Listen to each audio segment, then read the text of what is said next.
In today's video, we are continuing our coverage on Thor 4, aka Thor Love and Thunder, which still sounds like a freaking porno to me. So yo, what is freaking good, YouTube? Warstu here. If you are new around here, make sure to subscribe to never miss any of the Marvel, DC, pop culture based content we do on a daily basis. If you're good, subscribe to the channel, turn notifications on, like the video, comment down below if you want to see the beautiful face behind the beautiful voice. Just check us out on Instagram at Warstu. Check us out on Twitter, WarstuG, because I've got like 5 followers over there, and we're trying to grow a community over there. So please check us out on Twitter and Instagram and subscribe to this channel. So there is so much information out there already, and recently over the last week or so, we have got the new trailer for Thor Love and Thunder. We've got a pretty cool look at Gorr, the God Butcher, or the God Killer. A lot of people aren't happy because we haven't got the tentacles, and we haven't got a clear answer to, is this Necrosword an actual sword, or is it gonna have ties to Knull via the symbiotic properties? We don't know. I'm glad they didn't actually show that, because that would have given away too much. But recently, Taika Waititi has come out and basically said, yo lads, ladettes, Thor isn't dying. He recently said in an interview with Games Radar, fans assume it's passing of the torch. I don't think that's the case. So the theory is, and we've put it out there, we cover plot leaks, rumors, everything where it says Thor dies. But what people don't actually know is in said plot leak, it was a multiversal alternate version of Thor. It wasn't actually on about MCU 616 main Thor for Chris Hemsworth, because I don't know if you actually listen to what Chris Hemsworth says. We all know he's not natty. But pretty much said, like Tom Holland has said multiple times, he will keep playing Thor as long as the fans want him to. Now, Thor is one of the only surviving members of the original Avengers, and he isn't going anywhere. Although marketing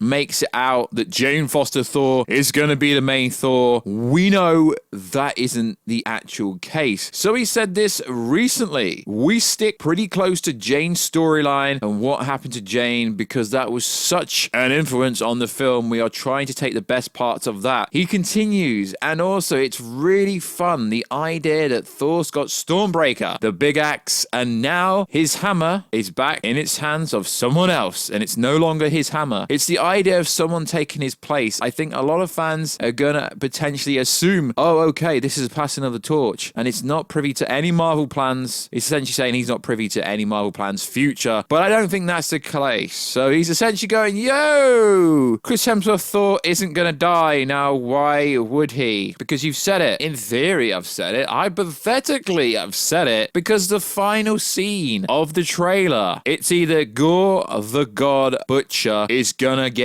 butchered, or Thor is gonna die. And seeing as Thor is one of the biggest heroes in the MCU, and if you go by numbers, this movie should absolutely obliterate Doctor Strange 2. Why? Because Thor is one of the most popular characters in the Marvel Cinematic Universe, and Doctor Strange isn't. So the shot right at the end, where Thor's eyes are electronic, he is God of the Thunder. There's a hypothetical theory going around there that this is the scene from the comic books where Thor has Stormbreaker, he has Mjolnir, and he's going to destroy Gorr, the God Butcher, that way. I really, really don't want that to be the case. I don't want him to get rid of another badass character because of Necrosword, because of Knull, because of all the connections. But that is probably most likely gonna be the case, that Gorr will probably die right at the end. Right at the end, Thor's like, come on, let's go. And it's pretty cool. There's a cynical look from Gorr himself, and he's like, you're not like any other gods. And Thor's like, because I've got something to live for. I've got something, I've got a meaning. Or some variants of that, you know, with freestyle stuff. But something that was brought to my attention is pretty interesting, before we get into potential leaks, is how the hell doesn't Zeus know who the God of Thunder is, seeing as he's supposed to be the mighty king of Olympus? Doesn't know who Odin's son is. Doesn't know who Thor is. Get the frig out of here. What? Are these even gods? Are these even the same kind of gods? Like, you're telling me Zeus wouldn't know the mighty Thor? What? Is this just a talking point? Because that's actually quite ridiculous when you think about it. How would wouldn't he know who Thor is? Let me know down below. And I don't know where I found this, but I think I was sent. Actually, I don't know where this came from, but it appears that there could potentially be a god bomb. Potentially. There is a scene in the trailer where something's happening on the planet and it looks like a god bomb. So a god bomb was a moon-sized explosion built by Gorr, the god butcher, using the design of Shadrach, the god bombs, to kill all gods across time and space. So we know Gorr's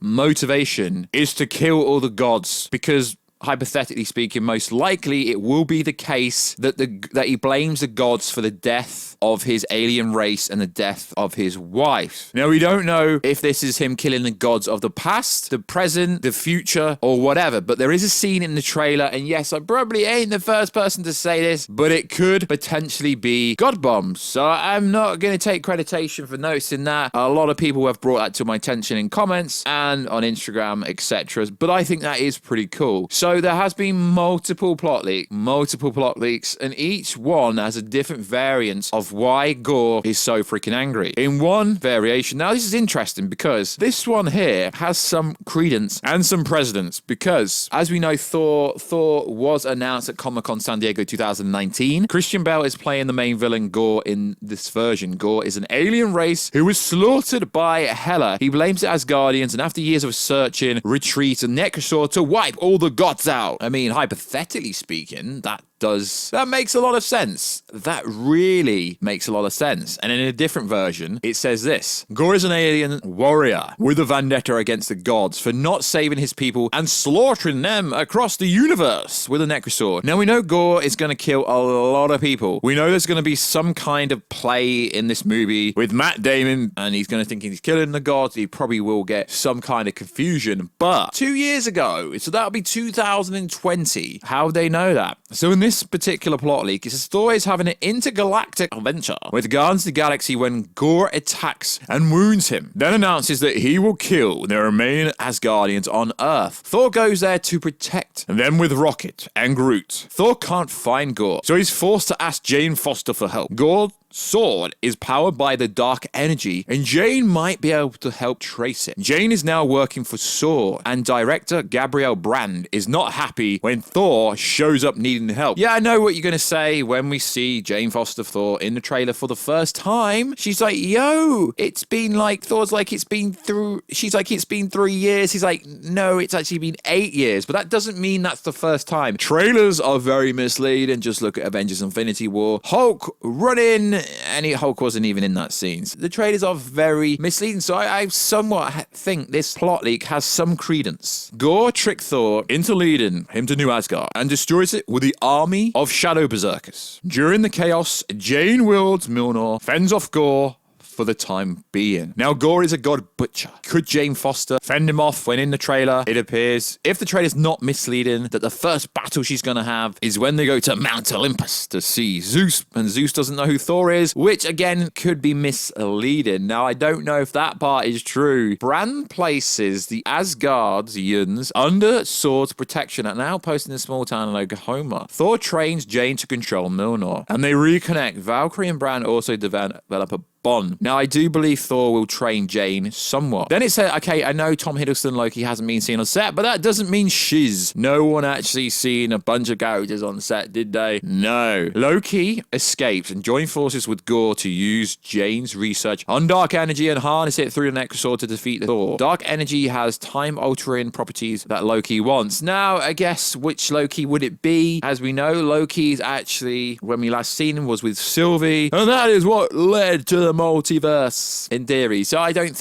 know. I don't actually believe this Loki part's true. So let's discontinue that. But for transparency reasons, I wanted to say it. All leads to a major battle between Thor, Jane, and Gorr across time and space, whilst Valkyrie and Brand lead the Asgardians and Sword into a battle with the Shadow Berserkers to defend humanity. During the battle, Rocket and Groot must deal with dark energy singularities that Gorr creates before it consumes the planet. Could that be a god bomb? I don't know, because god bombs are there to kill gods, obviously. Loki pursues his own agenda render. Gorr will be mocap, but his Necrosword, pre-Necrosword form is going to be human-looking. The dark energy mutates around him. He becomes more monstrous as he absorbs it. Brand is the other major role left to cast. Marvel Studios is looking at a Jodie Comer or Vanessa Kirby for the role. Now, obviously, this role's being cast, obviously. Groot and Rocket are supporting characters to the rest of the Guardians. Star-Lord, Drax, Mantis, and Nebula are all cameos, although they will be in this movie throughout, makes that clear. And we have seen them throughout the trailer. Same comedic tone as Thor Ragnarok. The idea is to leave the door open for Hemsworth and Natalie Portman for more, but also wrap up the character arc in case they decide to get out. Now, what's interesting here is we know it's going to follow the cancer storyline with Jane Foster from the comics. That's pretty much clear because Taika Waititi said that he wants it to be as close to the mighty Thor comics as possible, and we know Chris Hemsworth is never going to leave his role as Thor. He's got another 10 years left in him if he wants, and like I said, guys, just because I'm going over said plot leak doesn't mean I think it's true. Gorr is going to kill either Korg or Meeg or Warstu. What? Okay, that wasn't in there. You know I've got to say that at some point. The attack on New Asgard. Waititi still hasn't decided on who Korg would be more impactful, but he is playing the character. Okay, that bit doesn't really make sense. But I think good parts of this could somewhat be true. Now, there is a section that says, now there's another plot leak here, that says essentially Thor will die temporarily. We'll go to Valhalla and we'll see